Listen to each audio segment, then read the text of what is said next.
মুর্শিদাবাদে ফারাক্কা নাবালিকাকে ধর্ষণ ও খুনের ঘটনায় জড়িত দীনবন্ধু হালদারকে ফাঁসি ও শুভজিৎ হালদারকে যাবজ্জীবন কারাদণ্ডের নির্দেশ দিল জঙ্গিপুরের অতিরিক্ত জেলা ও দায়রা আদালত।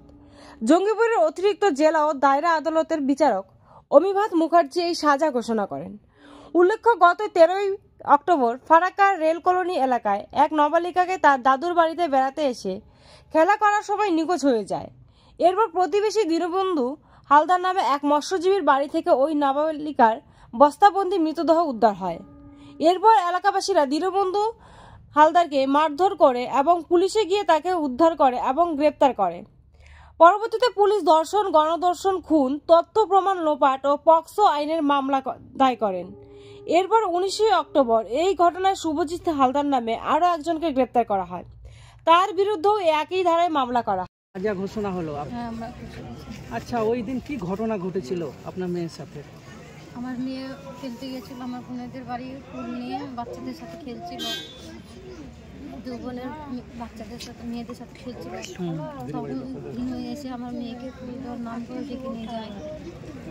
তারপরে বাড়িতে নিয়ে গিয়ে খারাপ কাজ করে, খুব অত্যাচার করে ওরা আমার মেয়েকে মেরে গেছে। খুব নৃশংস অত্যাচার করেছে। হ্যাঁ, ডাক্তারের কাছে গেছি, আমি শুনি যে আমার ছেলেকে এরকম ভাবে, আমার ছেলে একটা মেয়েকে নিয়ে এরকম ভাবে মারি ফেলেছে। তা আমাকে সবাই ফোন করে আমাকে নিয়ে আসছে।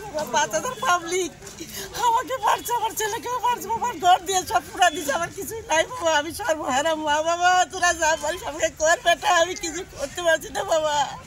আমি লোকের বাড়ি কাজ করে ভাত খাই বাবা, আমার নাই আধার কার্ড, ভোটার কার্ড, কিছু নাই বাবা। আমার বাড়ি ঘর কিছুই নাই বেটা, আমি করে যাবো বাবা। কালকে আজকে সাজা ঘটনা হবে, আপনি কি বলবেন এই বিষয়ে?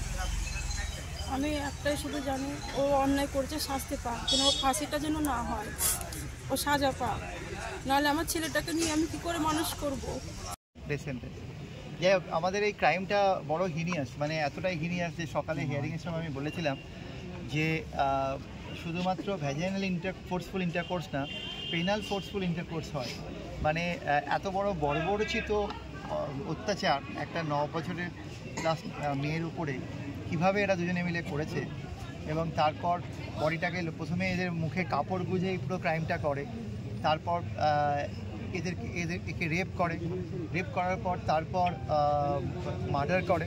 মার্ডারটা একেবারে স্ট্র্যাঙ্গুলেশন বাই লিগেচার, গলায় ফাঁস দিয়ে মেরেছে, হাত দিয়ে চেপে মেরেছে, আবার মুখটা চেপে স্মোদারিং করে মেরেছে। প্রত্যেকটার মেডিকেল এভিডেন্স আছে, মানে যত রকমভাবে কনফার্ম করেছে মৃত্যুটা। এবং মৃত্যুর পরেও এরা রেপের অ্যাটেম্প করছে, যেটা সবচেয়ে হিনিয়াসতম আমাদের ক্রাইমের মধ্যে পড়ে।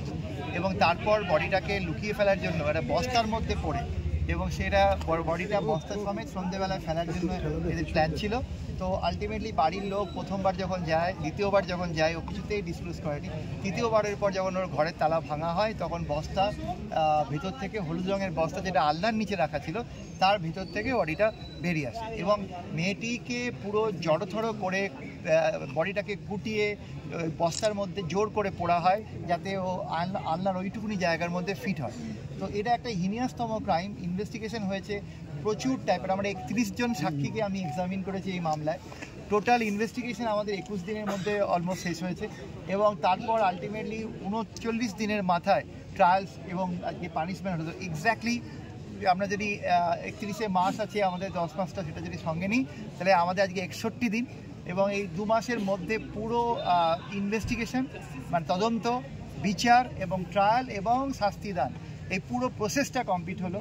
এবং এই পুরো প্রসেসটাতে আমি পুরো জঙ্গিপুর বারের প্রত্যেকটি লার্নের লয়ারের সহযোগিতা পেয়েছি। তা খুব ফাস্ট ট্রায়াল চলেছে দিনের পর দিন ধরে। এবং আমার এইটা আর জয়নগর একসাথে চলেছে, একটু ট্রাভেলসাম ছিল জার্নি করাটা। আমরা 31 জন সাক্ষীর মধ্যে ফরেন্সিক উইটনেস পেয়েছি, যারা ক্লিয়ারলি, আমাদের ডিএনএ অ্যানালিসিস রিপোর্ট আছে, যে ডিএনএ অ্যানালিসিস রিপোর্ট আমাদেরকে এই জায়গায় নিয়ে আসছে যে আসামির বাড়ি থেকে যে জিনিসগুলো পাওয়া গেছে, এবং আরেকজন আসামির বাড়ি থেকে যে হাফ প্যান্টটা পাওয়া গেছে, তার মধ্যে হিউম্যান ব্লাড পাওয়া গেছে। ভিকটিমের জামা কাপড় থেকে আসামি দিনু হালদার, তার ডিএনএ, মানে সিমেনের ডিএনএ পাওয়া গেছে। এবং তার মধ্যে ভিকটিমের ব্লাডের ডিএনএ পাওয়া গেছে পিওতে, যেখানে ক্রাইমটা হয়েছে।